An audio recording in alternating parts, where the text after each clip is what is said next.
Obrigada, presidente. Eu preparei uma apresentação para acompanhar a minha fala, para ficar menos chato um pouquinho, mais fácil de acompanhar.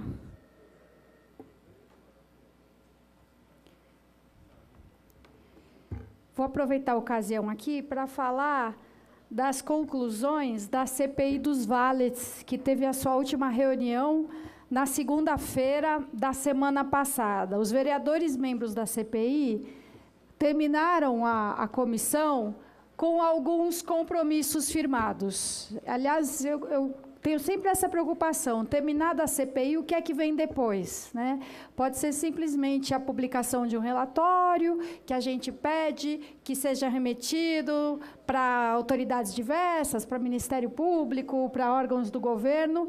E, a exemplo do que a gente já fez aqui, depois da CPI do migrante, da CPI da vulnerabilidade da mulher, o mais interessante é pegar aquilo que foi construído, constatado durante a CPI e, de fato, procurar os órgãos públicos ou outras instituições que têm relação com o tema para sugerir, cobrar, exigir providências. Então, em relação à CPI, pode passar, por favor?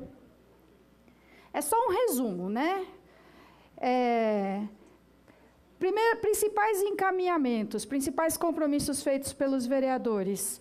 Atualizar a legislação, a lei municipal em vigor é a 13.763 de 2004, que foi feita, aliás, com base nas conclusões da primeira CPI dos valets, que foi em 2003. Essa lei já precisa ser aperfeiçoada, atualizada, então os vereadores membros vão apresentar um projeto de autoria conjunta, claro que outros vereadores podem fazer parte dessa construção também, e fazemos uma proposta para aperfeiçoar a regulamentação da lei. No final do ano passado, depois que nós já tínhamos aprovado a instalação da CPI, o governo, aliás, eu escrevi aqui 2017, é isso mesmo, no final de 2017 o governo fez uma nova regulamentação da lei original da CPI dos valets, em que já corrigiu alguns pontos do decreto original, já melhorou algumas coisas. Mas a gente quer atualizar a lei e vamos recomendar ao Executivo que faça também algumas mudanças no decreto regulamentador. Pode passar. Outras duas providências fundamentais, que vão além do caso específico dos valets, que dizem respeito à fiscalização de atividades econômicas na cidade de um modo geral. É muito importante informar a população sobre o que diz a regra. A gente fez algumas diligências, ouvimos representantes da administração pública municipal, do setor de prestação de serviços, de bares e restaurantes. Às vezes, vereador, o cidadão que deixa o seu carro aos cuidados de um serviço de valet, ele nem sabe a que ele tem direito. E ele, muitas vezes, se dá por satisfeito em receber um recibo, dizendo, não, esse serviço aqui está direitinho, olha, eles me deram até um recibo. Se no seu recibo de valet não constar, por exemplo, o dia e o horário que o seu veículo foi deixado ao cuidado deles, o senhor não vai conseguir, talvez, usar o seguro a que tem direito. Porque o serviço de valet e o estabelecimento ao qual ele está veiculado tem de ter uma cobertura de seguro, lógico, sobre acidentes, sobre avarias. Agora, se no seu recibo não diz que dia e hora o senhor deixou o carro aos cuidados daquela pessoa, depois não tem nem como acionar, como utilizar uma apólice de seguro. Ou, por exemplo, se o motorista do valet tiver uma multa enquanto dirige o seu veículo, lá para frente, quando vier a notificação da multa, o senhor vai ter que notificar o serviço para que seja transferida a advertência a quem de direito. Se não tiver lá o dia, a hora, o nome do manobrista que pegou o carro, você ficava com uma multa, quer dizer, o valor da multa e os pontos, sem poder comprovar que o carro não foi dirigido, enfim, pelo motorista do valet. Então, se o próprio usuário do serviço, quer dizer, se o cliente, se o dono do restaurante, se os funcionários do restaurante não souberem o que é que a lei estabelece, mas eu falo principalmente do cliente, se nem o cliente sabe o que ele tem o direito de ter, a gente fica sozinho para fiscalizar. O cliente tem que ser capaz de ser minimamente um fiscal da regularidade do serviço. Se cada cliente souber exatamente como que o serviço tem que funcionar, ele vai estar lá na calçada exigindo aquilo que a lei determina. E a gente precisa, na cidade, aprimorar a fiscalização de um modo geral. Então, isso até extrapola o objeto da CPI dos valets, mas não tem como a gente falar de melhorar a fiscalização do serviço de valet da cidade, isolando isso da fiscalização da cidade de um modo geral. Então, o que quer dizer aprimorar a fiscalização? Falamos, por exemplo, do quadro de agentes vistores da prefeitura. É necessário fazer um novo concurso para agentes vistores. Já faz muitos anos que aconteceu o último concurso. O agente vistor ele é responsável por fiscalizar Código de Obras e Edificações, que é uma enormidade de coisas, zoneamento, atividade econômica, abastecimento, posturas em geral e também a limpeza pública. Cada agente vistor é encarregado de fiscalizar um universo muito grande de coisas muito diferentes. Considera-se, né, que o número ideal numa cidade é que tenha um agente vistor para cada 6.000 pessoas. Em São Paulo, no ano passado, durante a CPI, a gente estava com um agente vistor para cada 30.000 pessoas. Segundo a lei que criou a carreira, né, do agente vistor, é a 10.229, a gente deveria ter 1.221 agentes na cidade. Pensando lá na época de quando a lei foi feita, não na população de hoje de 12 milhões de pessoas. No ano passado, olha, 1.200 previstos lá atrás. No ano passado, nós tínhamos 417 agentes vistores na ativa para a cidade inteira, sendo que desses, 390 efetivamente indo a campo e não ocupando outros cargos, exercendo outras funções que não sejam a do agente vistor que sai mesmo para a rua para verificar imóveis, para verificar atividade econômica. A subprefeitura da Sé, por exemplo, que já teve 55 agentes vistores em 1986, quando a cidade era muito menor, é óbvio, ano passado tinha 34, dos quais 11 estão prestes a se aposentar. Coloquei a Sé aqui como exemplo, mas essa é uma realidade da cidade inteira. Tem subprefeitura que tem 3 agentes vistores indo a campo, né, que não estão designados, nomeados em alguma outra função. Falando ainda de agentes vistores, é preciso haver uma revisão da gratificação de produtividade e reestruturação da carreira. Essa foi uma demanda trazida pelos próprios agentes vistores e nós concordamos com ela. Então, vou dar um exemplo. O agente vistor ele tem os mecanismos de estímulo ao desempenho da sua função. Então, conforme a sua produtividade, ele recebe pontos, recebe bonificação que se traduzem em aumento na sua remuneração. Na lista das autuações que valem ponto, para considerar que aquele é um bom agente vistor, tem autuação que não existe mais. Mas, ao mesmo tempo, existem autuações que estão previstas hoje, mas que, se ele fizer ou deixar de fazer, ele não pontua nada por causa disso. Quer dizer, é uma coisa tão objetiva, óbvia, né? Mínimo, atualizar a lista de autuações que valem pontos para a carreira e para a remuneração do servidor. As condições de trabalho, naturalmente, às vezes os servidores têm que se revezar na utilização de um computador. Dependendo, enquanto um está na rua, o outro pode usar aquele. Se tiverem os dois ao mesmo tempo, só tem computador para um deles, então é lógico que a gente precisa reforçar essa estrutura. Os tablets que eles levam a campo, todos têm de ter um tablet efetivamente, os tablets têm de estar funcionando. É sempre um problema para a prefeitura lidar com esse tipo de equipamento que exige muita manutenção, assistência técnica e atualização. A gente já sabe, ou em geral concorda, que é melhor ter um sistema de locação de determinado tipo de equipamentos, né? Você tem um computador, você tem uma frota de computadores alugados, você tem uma garantia, ou de automóveis, você tem uma garantia de renovação, de manutenção. Se uma peça quebrou, ela tem que ser substituída por outra por contrato, mas se você adquire um lote de tablets, dali a 2 anos, o sistema já está desatualizado, a gente vê no celular, às vezes o aplicativo já não roda mais se não baixar a versão mais atual. Tem que aperfeiçoar o sistema em si.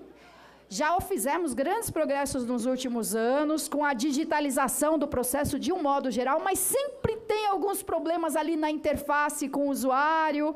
Às vezes ele é obrigado a usar 20 comandos para fazer um registro, quando isso pode ser tornado mais curto, mais simples, mais inteligente. Agora, aqui eu estou falando dos instrumentais, né? Do tablet, da interface, da planilha que ele tem que preencher, mas o sistema de fiscalização da cidade, de um modo geral, precisa ser atualizado, precisa ser aperfeiçoado. O organograma, quer dizer, a estrutura da fiscalização dentro da máquina da prefeitura, os fluxos e as próprias regras.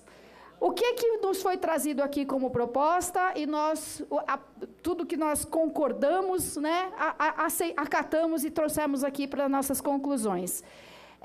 Aperfeiçoar o sistema de fiscalização de modo que a fiscalização seja baseada num planejamento estratégico. Hoje, vereador, os agentes vistores vão a campo muito conforme a sua iniciativa. O roteiro que ele vai fazer, quais atividades ele vai fiscalizar, no caso de cada atividade, a qual aspecto ele vai se ater. Então, não é nada sistematizado, não chega a ser um sistema propriamente, depende muito da iniciativa, e nisso um bom agente vistor vai ser alguém que vai ter a atuação mais isenta possível, que se bate na porta de um, vai bater na porta do outro do lado, mas não tem garantia disso. O planejamento praticamente não existe, um planejamento de fato, e o controle, portanto, é muito frágil. Então, tende a haver práticas uniformes, padronizadas, lógico.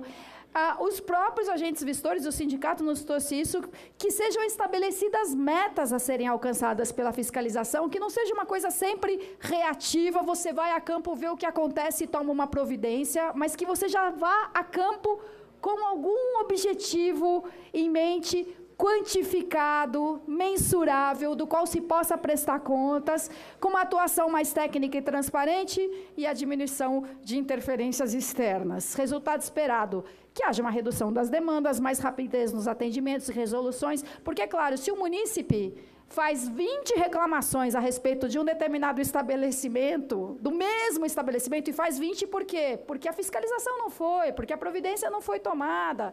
Então, você tem uma sobrecarga no sistema que, além de tudo, é artificial, é um único estabelecimento, mas em relação àqueles, tem dezenas e dezenas de reclamações. Então, você pode ter uma redução das demandas, mais rapidez, portanto, nos atendimentos e resolução. Você pode ter, com o aperfeiçoamento da fiscalização, é claro que você tem um aumento da receita municipal, porque, de imediato, você pode ter um aumento da receita com a aplicação de multas que sejam justas, corretas, razoáveis em relação à atividade irregular. Mas, se você realmente combate a irregularidade, você incentiva a regularidade, você induz as pessoas, os comerciantes, a tomarem as providências para obter as licenças necessárias, os alvarás, o recolhimento de taxas. Então, não é só que a gente vai ganhar mais porque vai ter mais multa. A gente vai ganhar mais porque vai ter mais gente funcionando como se deve e contribuindo como deve também. Então, é um estímulo ao empreendedor honesto e chega a ser um caso de segurança, até mesmo segurança física para o cidadão. Muito do trabalho de fiscalização diz respeito até segurança de edificações, segurança do funcionamento, segurança do funcionamento das atividades econômicas.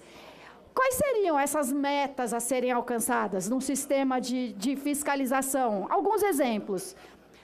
Fica estabelecido que se pretende zerar o atendimento das demandas abertas no SGF de alguma irregularidade específica no prazo de 90 dias. Então, vamos supor, fica lançada essa meta. Olha, em 90 dias, nós temos que zerar todas as demandas abertas que dizem respeito a veículos e carcaças abandonados. Temos que zerar todas as demandas que dizem respeito à falta de licença de uma determinada atividade. Outro exemplo de meta: reduzir o prazo geral de atendimento em 20% em 90 dias, porque meta sem prazo também não cumpre o seu objetivo. Em 90 dias, temos que elaborar uma cartilha de orientação, fazer uma programação de visita a escolas, transformar 100% dos processos físicos em demandas e processos eletrônicos no prazo X, 30 dias, 60 dias. intimar os munícipes para regularização de calçadas no prazo X, e assim por diante. São exemplos de metas, cabe à administração estabelecê-las. Agora, voltando àquilo que eu disse sobre o que um agente vistor é encarregado é responsável por fiscalizar. Eu estou na página... Não, senhor, 10. E quanto já foi? Cadê meu? Então, vou terminar aqui esse slide. Por que vocês não me avisaram antes? Terminar só esse slide. E depois eu continuo desse ponto numa outra ocasião, num pequeno expediente. O agente vistor é responsável por fiscalizar centenas de pontos diferentes. Cada agente vistor, ele é responsável por mais de 700 tipos de infrações diferentes, vereador. E uma das nossas propostas é que a gente faça uma consolidação desse código de posturas municipais, de modo a transformar o que hoje são 179 leis diferentes em um único código de posturas, o Código de Fiscalização Municipal, consolidando 118 decretos, 47 portarias, tudo isso em um texto único, atualizado, simplificado, modernizado, que facilite para todo mundo, que todo mundo está interessado em cumprir as regras como se deve. Depois eu volto a esse ponto, então, da proposta de criação de um Código de Fiscalização Municipal, que, a meu ver, envolve um trabalho conjunto do Poder Legislativo com o Executivo, quem sabe a constituição de um grupo de trabalho, para que a gente analise esse conjunto enorme de leis e consiga produzir um texto mais simples e com um impacto mais efetivo. Obrigado, presidente. Obrigado, vereadora Soninha.